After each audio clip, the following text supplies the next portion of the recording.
ওনার হাতেও ইউনিফর্ম এবং সম্মান তুলে দিচ্ছেন আমাদের আজকের মাননীয় আপনাদের সকলের কাছ থেকে যাব। তারপর আপনারা যারা পরিবহন বন্ধুরা আছেন and tourism department government of আমি আন্তরিক let us work in a cohesive unit প্রত্যেকে আমাদের একটা কোহেসিভ ইউনিট ঐক্যবদ্ধভাবে আমাদের কাজ করুন। যখন যা আপনাদের দাবি থাকবে আপনারা ডিপার্টমেন্টের সঙ্গে আলোচনা করুন, আমার সঙ্গে ব্যক্তিগতভাবে অফিসে এসে বা বাড়িতে এসে কথা বলুন, আমরা সুরাহার পথ বের করব।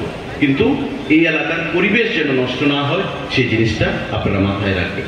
এই কোটি কথা বলে আমি আজকের যে মূল অনুষ্ঠান আপনাদের প্রত্যেককে যে বস্ত্র প্রদান করা সেই অনুষ্ঠানে চলে যাব।